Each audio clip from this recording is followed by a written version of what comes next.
मुझे अचानक से दिखना बंद हो गया। मैं रात में उठी तो मैं अपने पापा के लिए चिल्ला रही थी, कहाँ हो आप मुझे। फिर पापा बोल रहे मैं इधर हूँ, पर मुझे नज़र ही नहीं आ रही थी पापा, ना मम्मी नज़र आ रही थी, कोई नहीं। तो मेरे साथ में यही सीन रहा कुछ दिन तक। मुझे रात में नहीं दिखता था और दिन में मुझे दिखता था। मेरा मकसद तो कुछ नहीं था। मेरे एक दोस्त थे मंगल सिंह राठौर, वो भी ब्लाइंड थे। तो उन्होंने ये स्टार्ट किया था। तो उनको किसी साइटेड की ज़रूरत थी कि जो एक बंदा उनकी मदद कर सके। तो उन्होंने बोला कि विकास तुम भी मेरी हेल्प करो। मैं उनके साथ मेरी दोस्ती सन 2007 से है। तो वो ब्लाइंड है मंगल सिंह राठौर जो हैं, उनकी अब जॉब लग चुकी है बॉम्बे में इनकम टैक्स डिपार्टमेंट में जी। तो उन्होंने मेरे को बोला कि मेरा साथ दो, मतलब मैं ये चलाना चाहता हूँ। तो हम दोनों ने मिलके स्टार्ट किया था इसको। मेरे को ये लगता कि मेरे को यहाँ से छोड़ना नहीं चाहिए। मैं इन बच्चों से बहुत प्यार करती हूँ। इनको कौन संभालेगा? हाँ, ऐसे साफ सफाई से कोई रखेगा नहीं रखेगा। क्या पिलाएगा? हाँ जी। ऐ मेरे प्यारे वतन, ऐ मेरे बिछड़े चमन, तुझ पे दिल कुर्बान, तू ही मेरी आरज़ू, तू ही मेरी आवरू, तू ही मेरी जान। क्या भैया से किस की डांट ज़्यादा पड़ती है? हाँ, देखिए देखिए सभी बच्चे गलती करते हैं तो सबको डांट खानी पड़ेगी, क्योंकि अगर हम गलती करते हैं, अगर मम्मी पापा अगर घर में होते हैं तो हमें डांटते हैं, ज़रूर हमारी गलती होती है। तो यहाँ पे भी ये वही चीज़ है। कौन भैया? नहीं, ऐसे कभी गुस्सा आता है तो सबसे ज़्यादा तो मैं गुस्सा होती हूँ भैया से, क्योंकि हाँ जी। अच्छा, बाकी कोई गुस्सा नहीं होता? बाकी का तो मुझे नहीं पता। मैं गुस्सा होती हूँ भैया से कि भैया डांट, फिर बाद में भैया जाके बोल देते अरे भैया बहन तुम लोग तो मेरी बहन हो, ऐसे हो, वैसे मना लेते हैं। 12th के बाद बच्चों को 12th तक हर जगह ब्लाइंड स्कूल होते हैं। 12th के बाद बच्चों को प्रॉब्लम होती है क्योंकि कॉलेज के लिए हॉस्टल नहीं मिलता है बच्चों को। सभी बच्चों को नहीं मिलता, मतलब कॉलेज में एडमिशन तो मिल जाता है, कॉलेज के लिए हॉस्टल नहीं मिलता जी। तो फिर हमने ये हॉस्टल खोला हुआ है बच्चों के लिए। यहाँ पर बच्चे रहते हैं और यहाँ से सभी बच्चे स्टडी करते हैं, कॉलेज जाते हैं। तो श्यामलाल कॉलेज है या और भी बच्चों के कॉलेज हैं, वो बच्चे बता पाएंगे, मेरे को सभी कॉलेज के नाम नहीं है याद। तो बस हमने इसी तरीके से स्टार्ट किया था ताकि इन ब्लाइंड बच्चों की हेल्प हो सके। खाना पीना और उनकी प्रॉब्लम से होती है। हाँ यस मैम। तो जैसे बच्चे कहीं भी जाते हैं तो वो यहाँ पर बता के जाते हैं कि सर हम यहाँ जा रहे हैं, वहाँ जा रहे हैं, और उससे टाइमिंग होती है मैम। हम सुबह 8 बजे बच्चों को भेजते हैं, किसी का एग्ज़ाम है तो जल्दी भी भेजते हैं, और शाम को 7 बजे तक उनको हॉस्टल के अंदर आना होता है। नहीं आते हैं तो वो हमें इन्फॉर्म करते हैं कि हम बाहर हैं, हमें इतना समय लगेगा। तो आप किसी को ट्रैक करने का कोई है कि बच्चे कहाँ हैं, कुछ ट्रैकिंग का कभी? नहीं मैम, ऐसा तो अभी कुछ नहीं है क्योंकि छोटा सा ही हॉस्टल है, यहाँ पे 15-20 लोग रहते हैं। तो ऐसी ट्रैकिंग का तो अभी कुछ नहीं है मेरे पास मैम। बाकी फ़ोन से ही सभी के पूछ लेता हूँ। बाकी फ़ोन सभी को चलाना आता है क्योंकि फ़ोन के अंदर टॉक बैक होता है। तो सभी बच्चे अपना कॉल उठा के या कॉल करके बता देते हैं कि भैया हम इतना लेट हो जाएंगे। जी मैम। कितने साल हो गए सर आपको करते? मेरे को मैम 4 साल हो गए हैं इसको चलाते हुए। सर आप अपना बिजनेस या जॉब वो कैसे मैनेज करते हैं सर? नहीं मैम, मेरी वाइफ जॉब करती है, मैं तो कुछ नहीं करता, मैं तो इसको ही रन करता हूँ, सारा इसको देखता हूँ। सर आप ये नहीं बोल सकते मैं कुछ नहीं कर रहा, आप बहुत कुछ कर रहे हैं। नहीं ये तो नहीं मैम, ये तो आप लोगों का बड़प्पन है, उसके लिए थैंक यू। और तो सब ठीक है, बच्चे खुश हैं, अपना कॉलेज जाते हैं। आज संडे है तो आज सभी यहाँ पर हैं। जो ओपन वाले हैं वो लोग, कुछ बच्चे गए हैं कॉलेज और कुछ बच्चे सभी यहाँ पर हैं, जिनसे आपको सभी से एक एक करके मिलवाते हैं हम। अच्छा, आपसे एक बात और पूछना चाहूँगी कि आपको सुकून किसी चीज़ में है कि आपको रिलैक्स मिलता है कि हाँ मेरे को सुकून एक तो सोमवार को शिव मंदिर जाता हूँ मैम, मेरे को वहाँ पर जाके मिलता है, और एक यहाँ पर मिलता है। 2 जगह सुकून मिलता है मैम।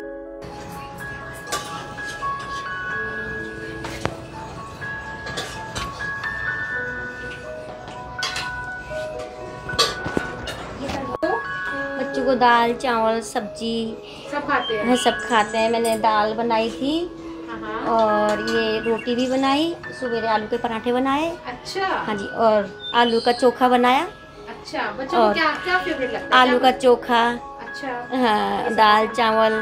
अच्छा, और तो आप भी वही खाते हो जो बच्चों को पसंद होता है या? हाँ जी, हाँ जी। अच्छा, वही खाते हो जो बच्चे पसंद करते हैं। हाँ। तो हर रोज ये रात को फरमाइश करके सोते हैं कि हम ये खाएंगे कल सुबह, आंटी ये बनाना? हाँ जी, बोल देते हैं और कभी कभी नहीं भी बोलते हैं। अच्छा, हाँ तो आप जी। अपनी पसंद का बना लेते हो, बच्चे सब खा लेते हैं? हाँ जी, ठीक। खा लेते हैं। कभी कभी नखरे भी करते हैं, ऐसी बात नहीं। अच्छा। फिर बना देती हूँ, आलू का भुजिया बनाती हूँ उनके लिए। अच्छा, वो सबसे ज्यादा पसंद है? हाँ जी। ठीक है। कहीं तुम छुपा लो, हम अकेले हो ना जाए, दूर तुमसे हो ना जाए, पास आओ गले से लगा लो, उड़े तो मेरे हवा के झोंके से, मुझको पिया ने देख लिया, हाय रे धोखे से, माना कि मुझे दिल देगा मगर मेरी जान लेगा। वो से गाओ। वाह वाह राम जी, जोड़ी क्या बनाई, मेरे हर भाभी को बधाई हो बधाई।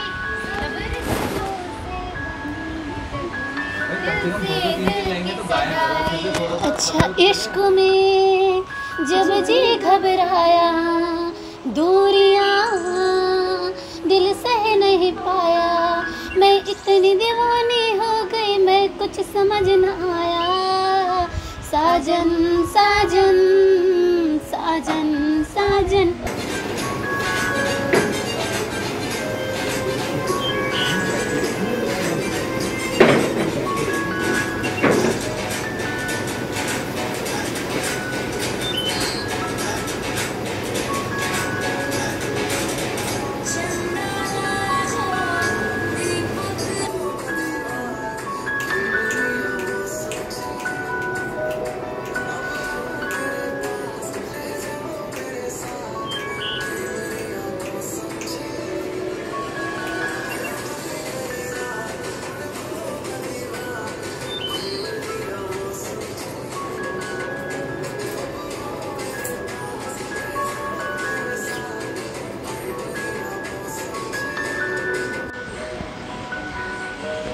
नाम क्या है आपका? मेरा नाम रुखसार प्रवीण। कहाँ से हो आप? मैं यूपी से बिलोंग करती हूँ, डिस्ट्रिक्ट मुजफ्फरनगर। मुजफ्फरनगर से हो। या क्या उम्र कितनी है आपकी? 22। क्या बचपन से ही आपको कोई प्रॉब्लम थी या बाद में? नहीं, मैं बचपन में अच्छी थी। अच्छा। बाद में मेरी आइज़ पे दवाई जो है वो रिएक्शन कर गई थी। ओके, किस एज में ऐसा हुआ? 6 इयर्स में ऐसा हुआ। तो आपको प्रॉपर्ली सब कुछ क्लियरली दिखता है? हाँ जी, बिल्कुल। और किस चीज़ की दवाई कैसा रिएक्शन हुआ आपको? बस ऐसे मेरे ना सर में दर्द होता था, तो उसी की दवाई लाई थी मेरी मम्मा दिला के, तो उसी से वही जैसे भी रिएक्शन वही कर गई थी। तो उसके बाद आपने फिर दिल्ली आने का कैसे सोचा? नहीं, वो दिल्ली तो बहुत दिन के बाद, उसके बाद ट्रीटमेंट चला काफ़ी। और फिर उसके बाद कहीं स्कूल में एक बार मेरी एक सिस्टर है छोटी, तो वो पढ़ती थी स्कूल में, वहाँ एक टीचर रहती थी, उन्होंने हमें बताया कि स्कूल के बारे में। मेरे मुजफ्फरनगर में एक छोटा सा स्कूल था जहाँ से शुरुआत होती है, वहाँ पे सब कुछ सिखाया गया पहले मुझे। फिर उसके बाद मैं एक सहारनपुर स्कूल है, गर्ल्स स्कूल था वो, वहाँ से मैंने 10th पास किया। फिर यहाँ पे मैं दिल्ली में अब कॉलेज की हूँ। तो बहुत मुश्किल रहा होगा क्योंकि पहले तो आपको सब कुछ दिखता था और सडनली आपके साथ ऐसा हुआ था। हाँ, मुश्किल तो हुआ, बट मुश्किल के साथ साथ ढल गए। तो धीरे धीरे आपकी विजन गया या कैसे? नहीं, मेरी तो एक धीरे धीरे गई। पहले तो मेरे साथ में ये हुआ कि जैसे कि मेरे को रात में सुला दिया गया दवाई डाल के, तो फिर मुझे अचानक से दिखना बंद हो गया। मैं रात में उठी तो मैं अपने पापा के लिए चिल्ला रही थी, कहाँ हो आप? मुझे फिर पापा बोल रहे मैं इधर हूँ, बट मुझे नज़र ही नहीं आ रहे थे पापा, ना मम्मी नज़र आ रही थी, कोई नहीं। तो मेरे साथ में यही सीन रहा कुछ दिन तक। मुझे रात में नहीं दिखता था और दिन में मुझे दिखता था। अच्छा, पहले रात को दिखना बंद हुआ था? हाँ, और फिर उसके बाद धीरे धीरे दवाई कराई, तो दवाई के साथ साथ मेरी फिर दोनों विज़न गई। तो अब आप कुछ कलर्स देख पाते हो या कुछ? नहीं, अब कुछ भी नहीं। बिल्कुल कुछ भी नहीं दिखता? नहीं। और क्या सोचा है आपने एजुकेशन से रिलेटेड, क्या करना चाहते हो आप? अभी तो फ़िलहाल बस मैं जॉब्स के चक्कर में ही लगी हुई है। मेरी जॉब लग जाए किसी भी तरह से, छोटी मोटी सही, बट मुझे जॉब मिल जाए, क्योंकि छोटी से मैं बड़ी जॉब ले सकती हूँ उस फाइनेंशियल कंडीशन के फैमिली से कांटेक्ट में रहती हो या नहीं? नहीं, फैमिली में मेरे कांटेक्ट में बिल्कुल रहती है, मैं फैमिली से टच रहती हूँ। मैं अभी आई हूँ जी। हाँ, मैं तो जाती रहती हूँ जब भी मेरा मन करता है तभी। तो शादी कब करेंगे आप? नो शादी। वो शादी कोई शादी वादी नहीं, नहीं, बस मेरी जॉब लग जाए और मैं अपने पेरेंट्स के साथ में रहना चाहती हूँ। मेरे पेरेंट्स ने मेरे लिए बहुत कुछ किया है और मैं भी उनके साथ में रह के उनकी सेवा करना चाहती हूँ, जितना भी मुझसे हो पाएगा, बस इतना है और कुछ नहीं। आपका क्या नाम है? मेरा नाम पुतली कुमारी है, मैं बिहार की रहने वाली हूँ और डिस्ट्रिक्ट मेरा किशनगंज है। तो ये प्रॉब्लम आपको बचपन से ही थी या कैसे हुई? एक्चुअली मैं पैदा हुई थी 6 मंथ के बाद से ये प्रॉब्लम हुआ था। 6 months के बाद? हाँ जी। तो आपको कैसे पता लगा? मतलब तब तो 6 महीने का बच्चा तो कुछ भी नहीं जानता है। एक्चुअली रिएक्शन ऐसा था कि मेरे को ना बुखार हो गया था, निमोनिया जो होता है, तो निमोनिया बुखार होने के बाद फिर मेरे को डॉक्टर को दिखाया गया। तो एक्चुअली मेरे मामा खुद डॉक्टर थे। हाँ, तो मेरे मामा खुद डॉक्टर थे। तो मेरे मामा एक्चुअली ना ससुराल गए हुए थे, उस समय घर में नहीं थे। तो एक्चुअली किसी डॉक्टर से मेरे मम्मी पापा ने कंसल्ट करके उन्होंने दवाई दिलवा दी मेरे को। और वो ना जो जानवरों का भी इलाज करता था और इंसान का भी इलाज करता था। तो वो क्या हुआ कि एक इंजेक्शन लगा दिया था, उसी इंजेक्शन से उसने पहले जानवर को लगाया, फिर उसी इंजेक्शन को हाँ उसी को यूज़ कर लिया मेरे को लगाने के बाद। फिर ऐसे ही आँखों में जो मतलब कि पानी होती है, पानी बहती रही आँखों से। फिर उसके बाद मेरे मम्मी पापा, जब मेरे को लगा कि मैं जब पानी बहती रही, मतलब कि पहले ऐसा होता था कि कुछ दिखा देते थे तो मैं हंसती थी, और कोई भी चीज़ को आगे रखते थे ना तो मैं उसको पकड़ने के लिए ये करती थी कि जैसे रिएक्शन होता था, मम्मी पापा मुझे बताते थे कि उस चीज़ को पकड़ने के लिए अगर जैसे कि कोई आग हो गया या कुछ भी मेरे सामने में ला दिया, उसको मैं पकड़ना चाहती थी। फिर तो उसके बाद क्या हुआ कि उस रिएक्शन से तो पता चला, मेरे को कोई भी चीज़ दिखाते थे, मेरे नाना थे उस समय, तो उनको इस चीज़ के बारे में शायद पता था या क्या, मुझे नहीं पता, इस चीज़ का आइडिया नहीं है। तो उन्हें पता चला कि आपकी बेटी को दिखाई नहीं देता है। वो मेरे मम्मी पापा ना उन्हीं के पास छोड़ देते थे मुझे, और वो मेरे मम्मी पापा उतने ये नहीं थे, तो वो लोग काम करने चले जाते थे खेतों में, या तो फिर रोड पे जो भी पत्थर उत्थर का काम जो चलता है, मेरे मम्मी पापा दोनों चले जाते थे। तो मेरे नाना मुझे रखते थे, तो उनको शायद लगा, तो फिर मैं ऐसे करके आँखों में उंगली रखती थी। हाँ, तो उस चीज़ से फिर उसके बाद आँखों से पानी बहना, तो इस चीज़ को लगा। मेरे नाना ने मेरे मम्मी पापा को बताया कि बेटा, हाँ जी, दोनों आँखों से। तो फिर उन्होंने बताया मेरे मम्मी पापा को कि ऐसी ऐसी बात है, आपकी बेटी को शायद दिखता नहीं है, आप कहीं पे दिखा लो पहले। तो फिर उस डॉक्टर को मेरे पापा ने कॉल किया, या तो फिर मतलब कि बात की उनसे कि मेरी बेटी को ऐसा ऐसा रिएक्शन हुआ, क्या बात है, क्यों आपने ऐसा किया। फिर उसके बाद उसने अपनी सच्चाई बताई कि हमने ऐसा कर दिया था, मेरी गलती थी, वो भी गलती से हुआ था, मुझे नहीं पता था कि ये इंजेक्शन मैंने जानवर को दिया है। तो डॉक्टर की नासमझी से इतना बड़ा लॉस हो गया। हाँ जी। उसके बाद कोई स्टेप लिया गया उस डॉक्टर के खिलाफ? उस डॉक्टर के खिलाफ जब वो फिर बोल दिया कि मेरे से गलती से हुआ भाई, मुझे माफ़ कर दो, मैं क्या कर सकता हूँ। तो फिर मेरे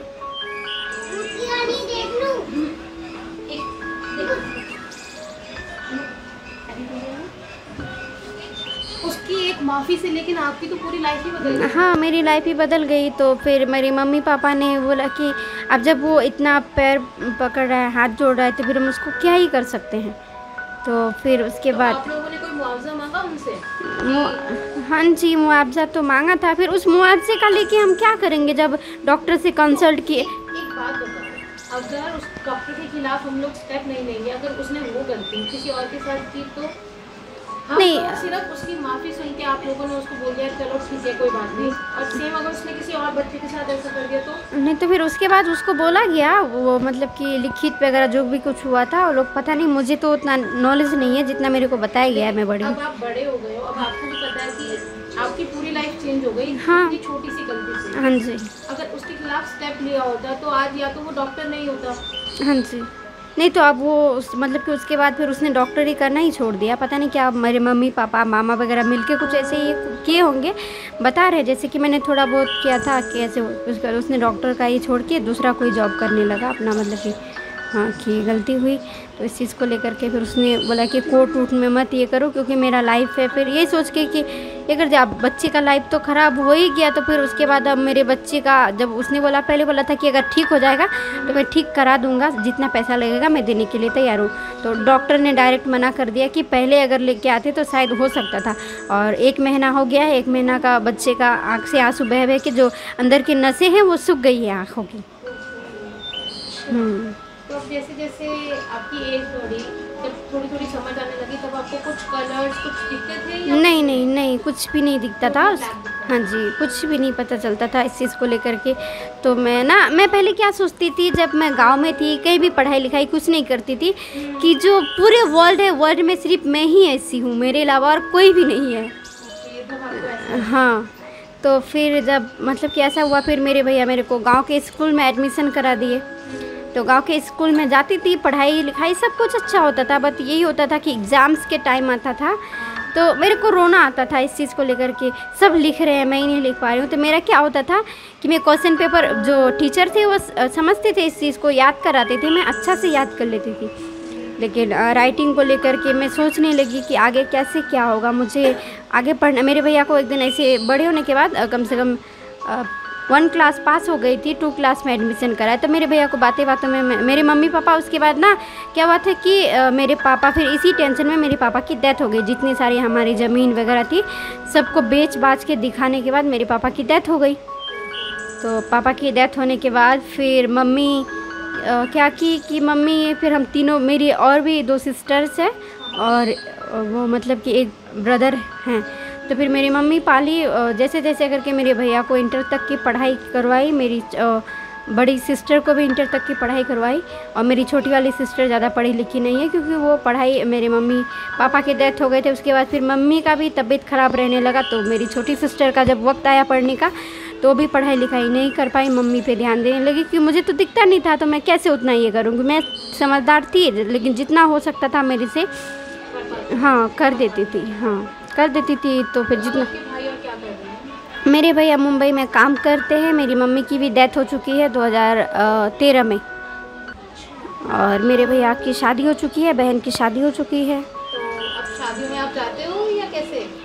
मैं जाती हूँ, घर मन करता है कभी घर घूम लेती हूँ। और ऐसे होता है कि जब मेरे भैया का भी फाइनेंशियल कंडीशन उतना अच्छा नहीं है, जब उनके पास होता है तो वो मेरा से हेल्प करते हैं, नहीं हो पाता है तो मैं उतना जिद भी नहीं करती हूँ कि नहीं मुझे आप हेल्प करो। मुझे अपने दम पे कुछ करना है ऐसा जो कि उन्हें भी लगे कि हाँ मेरी बहन को मैंने पढ़ाया लिखाया, तो मेरी बहन ने कुछ अच्छा करके दिखाया मुझे। और इस चीज़ से मुझे गर्व है कि मेरा भाई मेरे बारे में इतना सोचा और इतना आगे तक पहुँचाया। शुरू से ही मेरे भैया का ये मोटिव था कि मैं जब मुझे दिखता था तब उनका सपना था कि मेरी छोटी बहन है, इनको डॉक्टर को लेकर के। दिल्ली आने का डिसीज़न तो पहली बात मैं गांव के स्कूल में पढ़ी, फिर उसके बाद मुझे पता चला एक प्राइवेट संस्था के बारे में, एक बालिका विद्यालय होता है, कस्तूरबा गांधी बालिका विद्यालय। तो जो डिस्ट्रिक्ट्स होते हैं, तो डिस्ट्रिक्ट्स में हर ब्लॉक में होता है वो विद्यालय। नॉर्मल जैसे कि आप जैसे लोग भी होते हैं और हम जैसे लोग भी होते हैं, वो वहाँ पे पढ़ाई करते हैं।